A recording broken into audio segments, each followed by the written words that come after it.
Hello and welcome back to the Herbal Entrepreneur Conference. I'm Yolanda Joy, and in this session, we are talking about a very important topic for all you herbal product makers out there, about how to set up your certified kitchen. We are joined by AC Stauble, who is the herbalist at Traveling Herb Farmer and the host of the Plant Cunning podcast. AC, I'm so glad that you could join us today. Hi, Yolanda. Thanks so much for having me. It truly is a pleasure. I kind of came across your work when you joined us for the GMP Pack last year, and you shared some great resources about what you've learned as a practicing herbalist making products in NY State, and you'd kind of put together a great resource of what you'd learned over the years from working with the officials and setting up your own certified kitchen in practice, which is really why I reached out to you for this session, because I think you're in there practicing and have learned things on the field of play, and at this point where you can share with others and help on this journey, I think. Yeah, definitely. I created that document just for a resource for myself and other people in New York State who had to go through the process of getting a certified kitchen, because there's really not a comprehensive list available online through the New York Ag and Markets, who's the people that you go and apply to, or in other places. And so it was kind of like out of necessity. So I'm really glad that I shared that with you and it was helpful. And I hope this session will also be helpful for people. I definitely think it will be. It's there's so many things to think about and so much to learn. And I do want to preface this session by saying that it is really important for everyone watching this to do your own research and look specifically into what the requirements are for your state, but hopefully this session, and your country as well, depending on where you are listening to from around the world, but this session will be able to give you a great starting point as to what to think about and what sort of requirements might be out there for you to take with it and run with on your own research as well going forward.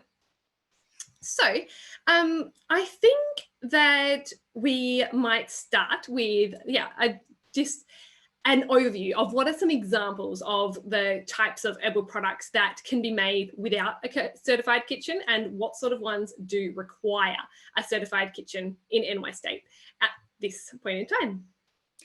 Yeah, so for things that you can make without a kitchen, it's mostly the topicals. So skin salves and lip balms and muscle rubs and liniments, bath salts, anything like that you can make just in your home kitchen.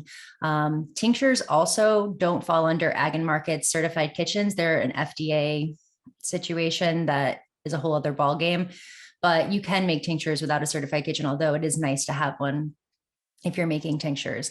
And then all of the food grade products like fire cider and infused vinegars, and making cups of herbal tea by the cup to sell at market, or drying your own herbs for herbal tea, shrubs and switchels, hot sauces, pestos, herbal salts for the kitchen and things like that.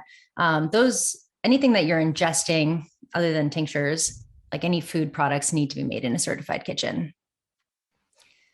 Yeah, absolutely. And that is really important for anyone who's making those food products, and anyone who does need a certified kitchen for the products they make. I guess the next step is around what they need to do to set up their certified kitchen. So in that process, what are the first steps for people to set up their kitchen?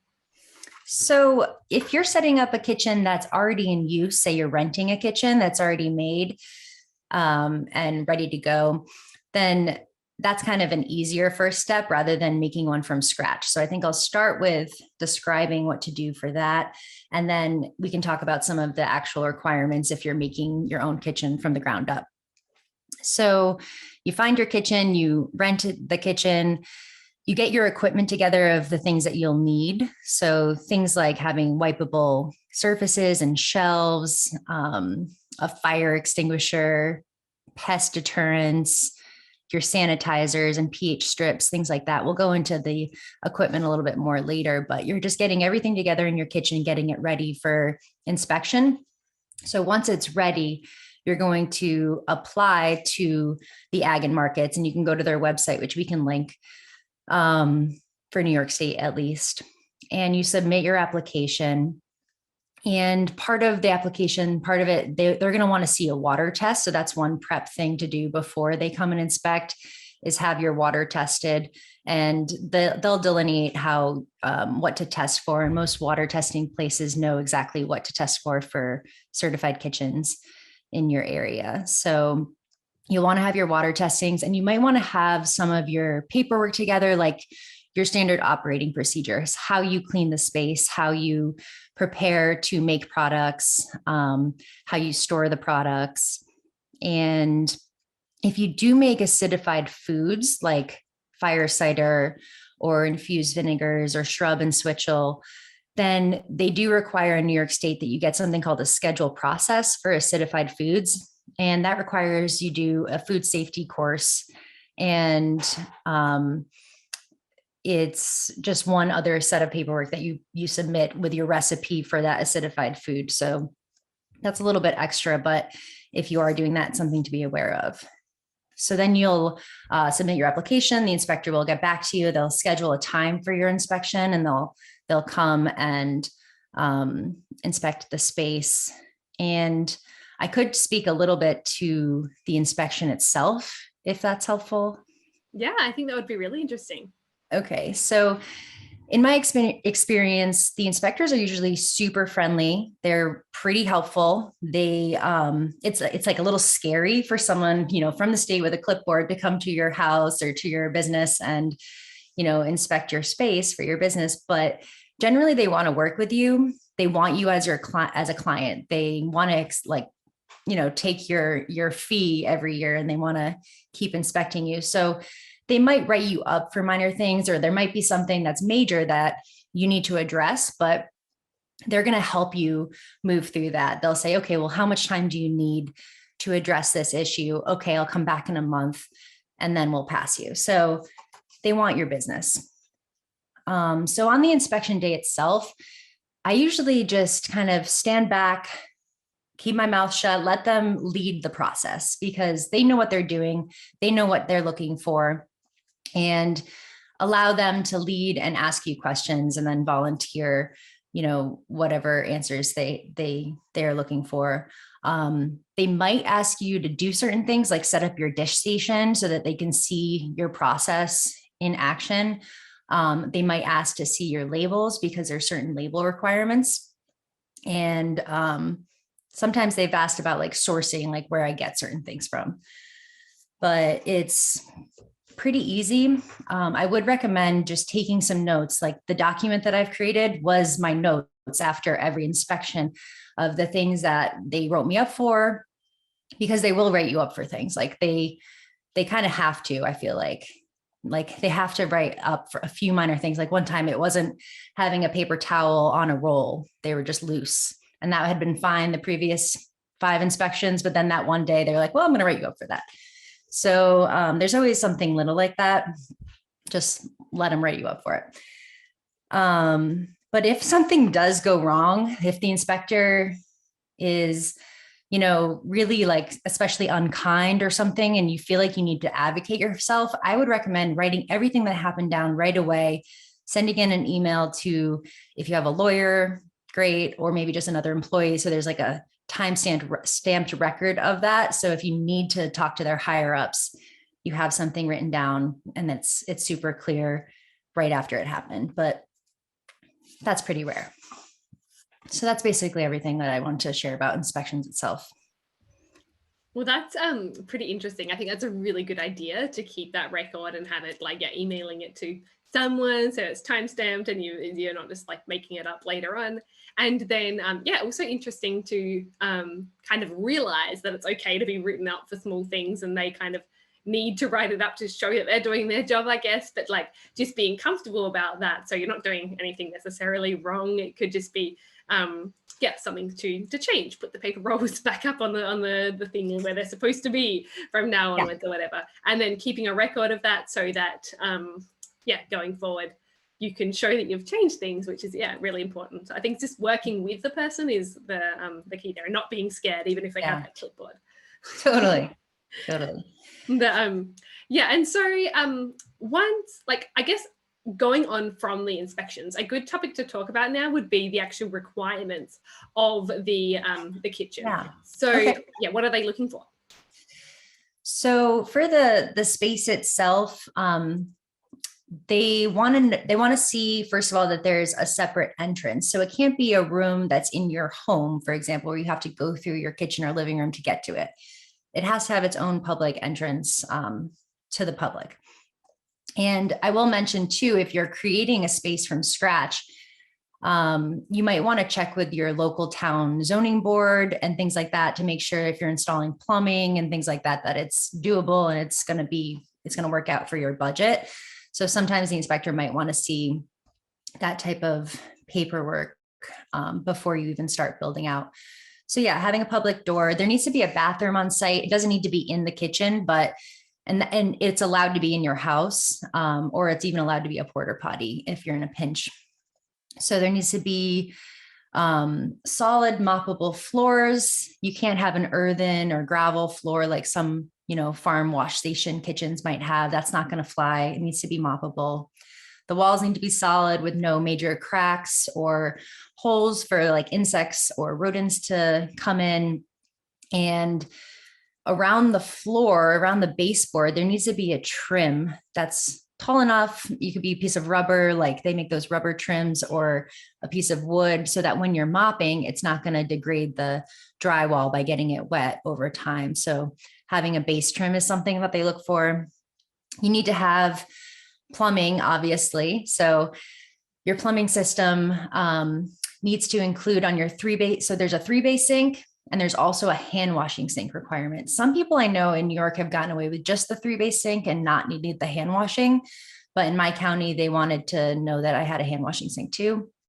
And then another thing is that you have to install a airlock, or an S-trap it's called. It's a piece of plumbing pipe that is a U-shaped or an S-shape. So it prevents any backflow from your septic system from filling up your 3-bay sink. So obviously that's important if you're sanitizing things and you have some like dirty water coming back into your like filled up sink and you don't even realize it.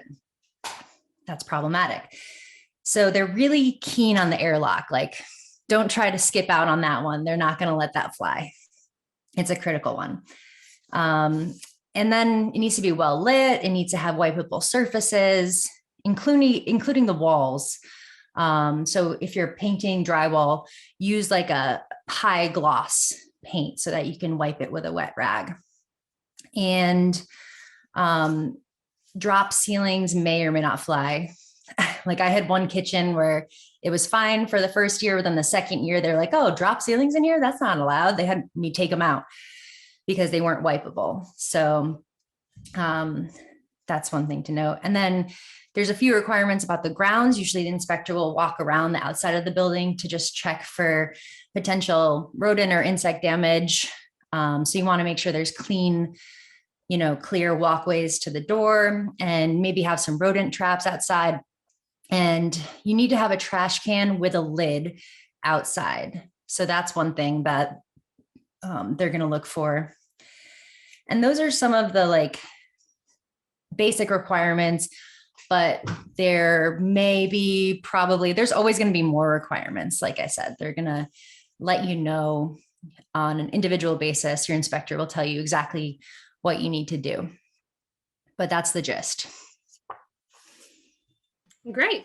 Yeah, it sounds like, there are a lot of things to think about, but you really would start with your local authority and getting a checklist of what you need to get, and then building off of there. But it's great to see your experience and those kind of essential things like the S-bend and the just knowing about the glossy paint. I hadn't even thought about how you would need to be able to wipe the walls more frequently. So normal paints would be rubbing off and things like that, like these details that you wouldn't really necessarily think about, but it's good to be aware of them before you go and build your certified kitchen. Mm-hmm. So like on that note, let's talk a little bit about the cleanliness and the sanitation requirements for kind of keeping care of your certified kitchen. What do we need to be aware of there? So there's a few things to think about, and every space is going to be slightly different as far as your specific cleaning protocol. But you're going to think about you, like, and your staff. So that's going to look like having your hair back, wearing an apron, wearing clean clothes, changing your shoes. Like, you don't want to have your like muck boots from your farm in your farm kitchen. You want to have your own little like clogs that you wear. And then the surfaces, everything has to be wipeable. So you can't really have like a wooden table for your counter. Everything should be stainless steel and wipeable. And you're going to want to have a specific sanitation protocol for your dishes so that you can clean all of your utensils and equipment. And you can use bleach, or you can use stearamine tablets, which are like these little blue tablets you might have seen at bars if you see a bartender like sanitizing the glasses before they put them away to dry. That's a great sanitizer. You can't use vinegar or baking soda or any traditional like home cleaning products like that. Like, it has to be the heavy hitting stuff. So bleach or hands, like a specific sanitizer. And then you're going to need to have pH strips on hand. Those are going to indicate when you dip them in your sanitation bay of your sink if you have enough sanitizer in it. And so they will look for that. But I would just say, like, thinking about it from the restaurant standpoint or from the hospital standpoint, anytime you enter into the space, you're cleaning yourself, your hands, and the space itself.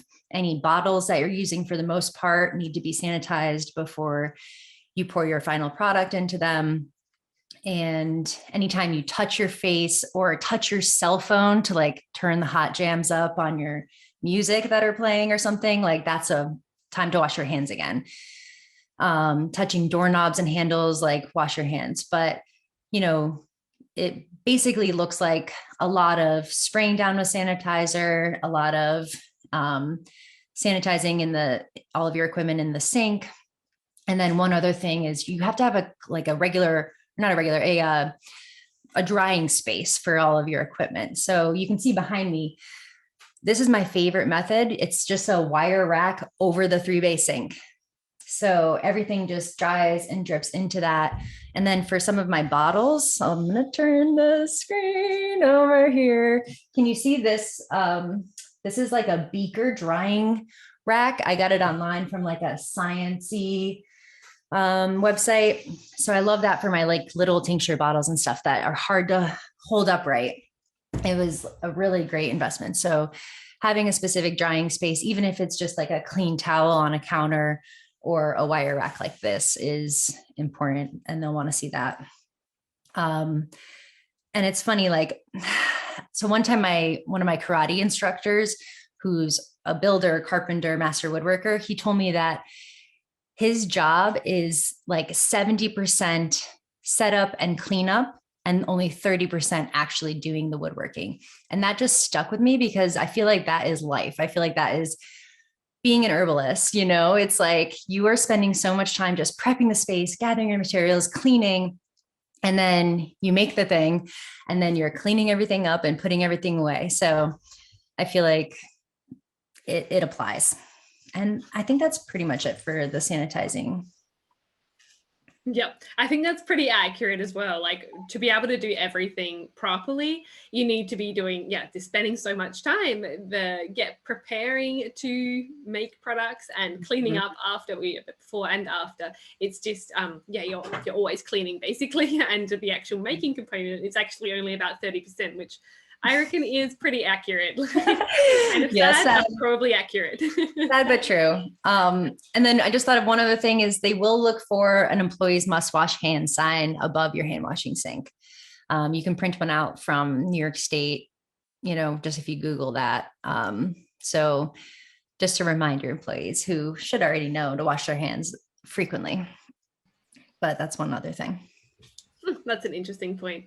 But and that's a pretty easy thing to be able to do as well. So it's really just about being official and making it as easy as possible for people to follow the requirements that are set out. So that makes a lot of sense. Like talking a little bit more about like the actual kitchen once again now, when it comes to the equipment that is inside the kitchen, what needs to be there? Okay. Yes. So from an herbalist, like herbal product maker specific perspective, it's kind of a minimal thing. You need to have your 3-bay sink and your hand washing sink, wipeable counters and shelves, but it's also going to be like a lot of storage. You have to have bins or buckets to store your bulk herbs in.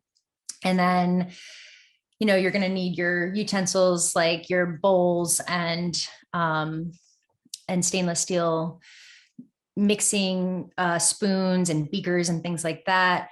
You're going to need a dehydrator if you're using herbs that you're wildcrafting or growing yourself. In my experience, the inspectors don't want you to be drying your herbs anywhere other than the certified kitchen space. And so I have several dehydrators going at any given time. And then sometimes in the summer, if there's backlog, I'll have screens set up on the counters in my kitchen, kind of waiting to be finished in the dehydrator. So they want to hear that you're dehydrating all your herbs in the kitchen.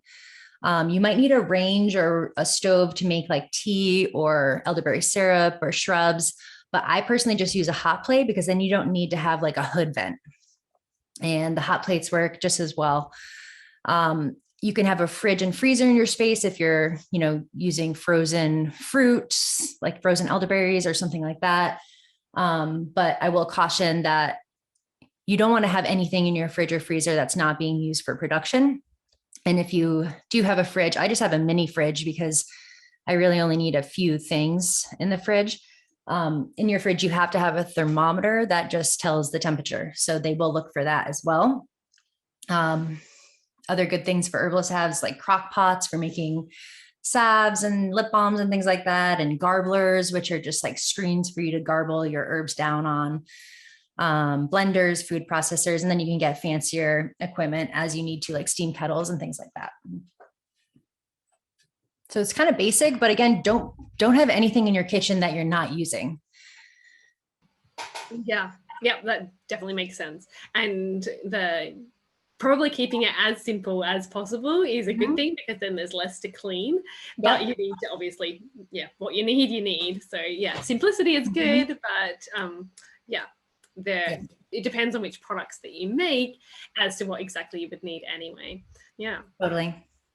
So the next topic that I wanted to touch on, and it's hard to do this topic because it's such a big topic and I don't think we can cover everything, but could you give me a little bit of an overview of the types of records that you keep inside your certified kitchen, and what's important for people who are making products inside a kitchen? Yes. So it's really not as much records as you would need to keep for like GMP standards or that's good manufacturing practices, right? Or FDA standards. So I've had times where inspectors just wanted to see my water test. There was no other paperwork that they required. I've had other times where they want to see my labels. So like on a jar of pesto, for example, they want to see your title, the amount, the ingredients listed from greatest to least, and a lot number and a contact information and maybe an expiry date. But sometimes I can't remember if this was like ag and markets inspectors or when I was doing green markets, New York City farmers markets, they had inspectors come up frequently and they were actually way more strenuous as far as the inspection goes. So they would want to see all sorts of all of my paperwork. But maybe some ag and markets inspectors did ask to see my standard operating procedures or recipe binders to see how I make stuff and just go over that process, maybe ask about where I'm sourcing things. And if you do make acidified foods, they probably will ask for your schedule process, which is again, just how you make the product, how you test the pH of the product to make sure that it's in the right pH zone to prevent the spread of botulism. So, any food safety courses that you've taken, any certificates that you have, your water test, your standard operating procedures and cleaning procedures. Just keep all of that in a binder so that when they do come, you have it there if they do ask for it. I've also heard, this doesn't happen to me, but some people wanted to see a log for whenever you check your fire extinguisher. So just to make sure that the pin hasn't been pulled out and it hasn't been expired, monthly log to check your fire extinguisher. But the records that I keep for myself really are every time I make something, I have my product binder and I have a recipe that is in like one of those laminate, you slide the paper into the laminate things. I don't know what they're called, but I have one of those and the recipe's on there. And I like to take it out and put it on a clipboard in front of my counter as I'm working. And then I'll put it in the binder when I'm done. But then I'll just like write down the batch number, the date, any notes if something went wrong. And I'll make up a lot number for it, which is usually just the date. For me, some people do the date backwards, but you can get fancy with your lot numbers if you want. And then how many products I made that time. And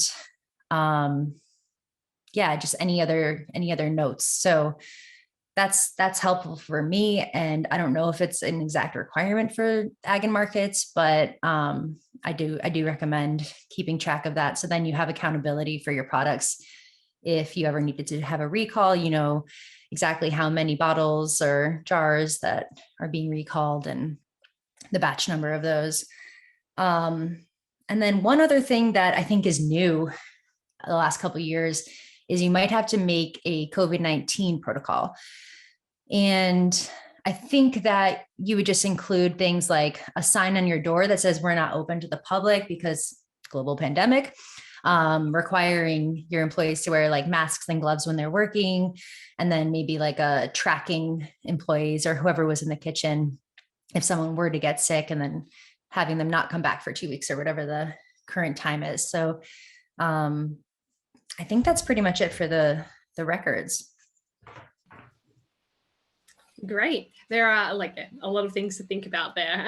And again, a lot of records that do need to be kept, but it sounds like you've got a pretty good system worked out, and it is quite complicated. It goes even more in depth as well when it gets to the GMP side of things. Oh, but, yeah. There are a lot of records to be kept when you are making edible products for sure. But, I would recommend your class and the GMP pack if you're interested in learning about that, because you really delineated everything that you'll need, and you have examples of records, which I think is really helpful just to have that visual. So if folks are interested in that, I direct them to you. Thank you. Thank you so much. But I actually learned a lot from other people as well when we talk about that and things like that, which again, how I came across what you do. But what I'm curious about now is what it's actually like as an herbalist working inside your certified kitchen.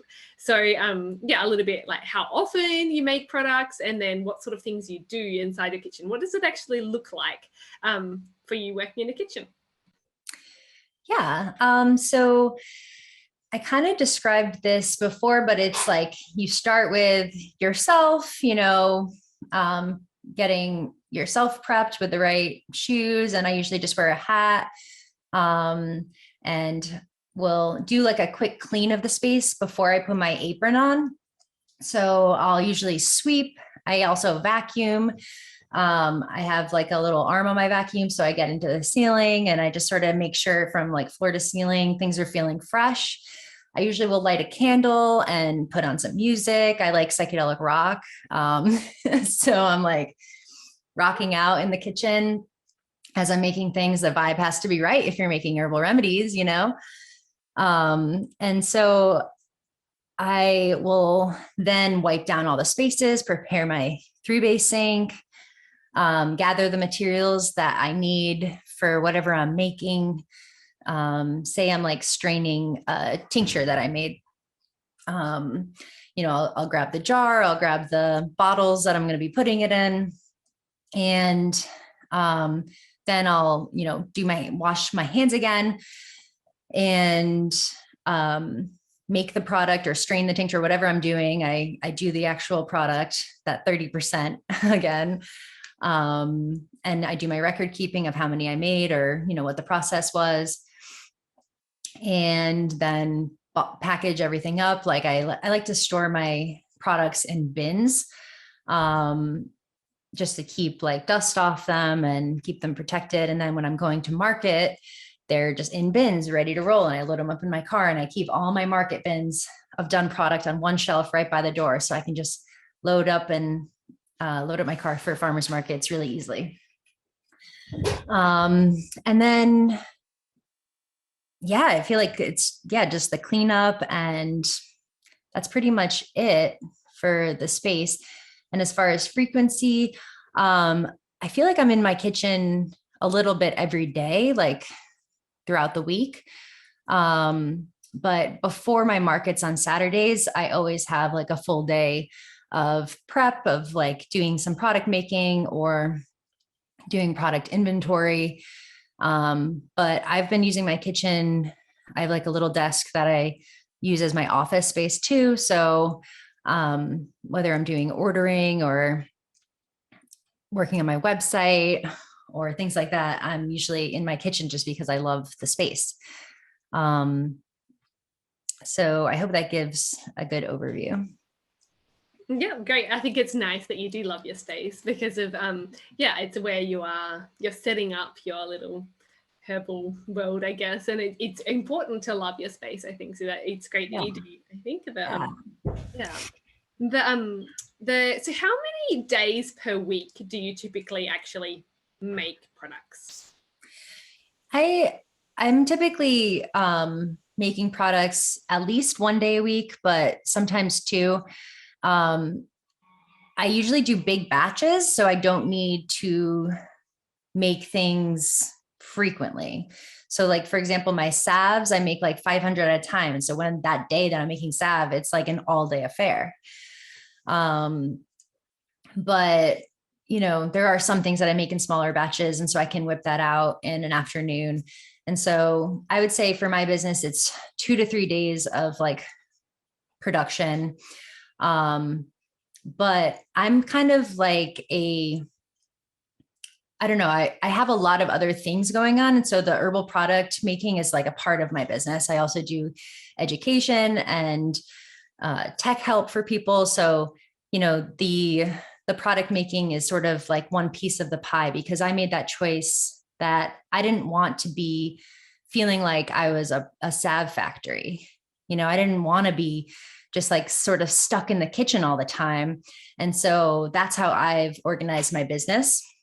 But for other people who are primarily herbal product makers, they might be in their business 5-6 days a week, so it's going to vary depending on what you do. Can I just say I love that you crafted your business around what you like, and it's really nice to see that you are still keeping the products as a part of your business, because you obviously like that part as well. Yeah. So because it is a delicate balance working out what you like doing, but I see a lot of people stopping completely making products because they are disheartened with all the work that goes into it. But it's really nice that you are able to continue that but do it in a way that kind of still brings you joy. So you're not being a salve factory, you're just doing it in the quantity that you want. And as a business owner, you can actually decide to do that, which is it's nice that you have that power and you're able to do that. Yeah, thanks. Yeah, I think it's important to like follow what you love, do what you love. And when it starts to feel like a chore, like there was this one time, Yolanda, that I didn't want to make salve. I was like, why am I doing this? Like, this is just so much work, so much money just as an investment to put into it. And that salve batch where I was all like grumpy about it, somehow my knob turned all the way around, and it wasn't just at like 90 to 100 degrees. It was probably at like 200 degrees, and it burned that batch of salve. And so I had to throw out all that oil. I actually did keep it in a bucket because I want to make, torches out of like mugwort wands so that I can like, use them to have like a little fun ceremony one time. So I still have that burnt salve batch for a rainy day, but you gotta listen to that feeling and then scale back or take care of yourself or take care of your other needs of like spending time in nature with your family. That's super important. Oh, it absolutely is. And I am sure that everyone can relate to that. Like just when you have those days that you're angry or whatever. And it like, yeah, everything like the energy, but especially for those creative processes, like making products, or if you're cooking in the kitchen, like a normal kitchen, or like things like that, the energy that you're feeling, really, of the love, it goes into what you're creating, especially with creative processes. So that almost needs to be like part of the process. It's like, are you feeling good today? No. Go and take a different day. Retreat. You're not feeling good? No, stop right now. Hard stop. Totally. Yeah. Otherwise, you're going to have too many buckets full of burnt salve that we can do with. Exactly. Yeah, well, it is so important because it's creative work, and like, yeah, I truly believe that the energy does go into the products, and yeah, you want that to be positive energy, and so you need to be thinking about how you're feeling when you're making it. And that also goes to show why it's so important for you to create your space that is, like, first of all, legal, but also that you love it. Like, it's nice that you love your space and want to do other things apart from just make products inside your kitchen, which probably instructed it in a good way. Yeah, thanks. Yeah, I think it's really, really important. So yeah, when it does come to making herbal products, from a certified kitchen and this whole process, if you could filter down all your advice into your top 3 tips, what would they be? Okay. So that's a hard one, but I would say the first one kind of goes to what we were just speaking to, and it's take your Nervines, do the self-care, get your head right before you go, into your kitchen. Make sure that it's really part of your goals and vision. I like to think about my goals for my business and life in like a really visual, visceral way, and then work backwards. Like, what do I want to be doing? What do I want to be smelling, tasting, feeling? And then figure out what it's going to take to get there. So I would just start with the self, start with, making sure that you're feeling good. And, we live in like a hustle culture where we're just go, go, go. Really, like a lot of herbalists are like type A personalities, like taking care of a lot of people and doing a lot of things, but you got to make time for that self-care first. Like, we should be, bolstering and encouraging that as much as possible. So I would say that would be my first tip. And then the other major thing that I wish I did a better job of right from the get-go was, whenever you're crafting a product, excuse me, do a really vigilant job about making your recipe and your process for it. Write it down like you would be teaching it to an 8-year-old, like every step, even if it seems obvious. Write down all of your steps. And then as you're making your products, it'll be, added to your product binder, and you'll be able to use that for if you have employees or helpers in the kitchen, and even just for yourself in the future. Even down to the weight, like having all of your herbs and oils and vinegars, like whatever you're using, weighing them on the scale, or using the volume, but having everything really specific for your recipe making.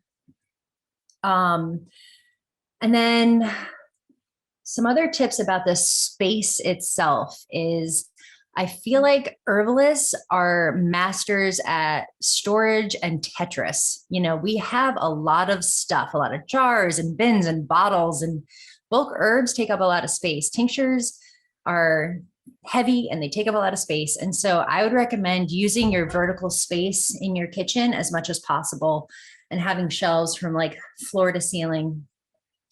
Oh yeah, on the shelf thing, I didn't mention this before, but all of your food products have to be 6 inches off the floor. So when you're starting your shelves, if you have like wire, stainless steel shelves, make sure that first one comes up 6 inches off the ground so that you can sweep and mop under it easily. That is another requirement. And yeah, so using your vertical space and, figuring out that storage is always a challenge. So I would just recommend like lots of shelves in your kitchen. And then one other thing that I really like to do from like an organizational standpoint for my own brain is I like clipboards, having a wall where I hang a bunch of clipboards and maybe have a whiteboard or a chalkboard for to-do lists. But I like to have clipboards for different projects. And I learned this from a restaurant where the baker who had to make a lot of special cakes and things for different clients, she just had a wall of clipboards. So each cake recipe and each client had their own clipboard, and she could pull that off and work with it, kind of like what I mentioned with my recipe binder, having a clipboard right over my station where I'm making it is super helpful. And then you can just like grab that clipboard and work on that project and then put the clipboard back when you're done. So that's just like a little pro tip that I think has been really helpful for keeping myself on track and kind of differentiating between different tasks. And it's a very visual thing because you can just see the clipboard, like what you need to do. That's your next project. Pull it down, put it back. Great. They're wonderful tips. Thank you. Yeah, so much for sharing them and also everything else that you've shared in today's session. I think it has been, really useful to see it from someone's perspective that like has been there and had the inspections done and actually been written up for something and like learning as you go. And then, the more we can share amongst each other with these sort of things, the more we can be prepared before the inspection even comes. So that hopefully they're only going to write us up for small things rather than the big things. Yeah, exactly. Yeah. So, once again, thank you so much for today. And if people want to know more about, what you do at Traveling Herb Farmer or your podcast, where are the best ways for people to reach you? So I have a website called travelingherbfarmer.com where you can find a link to my podcast, the Plant Cunning Podcast, or you can search for the podcast on Spotify, Apple Play, Anchor, wherever you listen to your podcasts. And I have an Instagram as well, or Facebook for Traveling Herb Farmer. So you can hit me up on the socials, and my email is on my website. I even have my cell phone on my website. I know that's looked down upon, or, it's not probably the best idea, but I want to be accessible for all of my herb clients. So hit me up.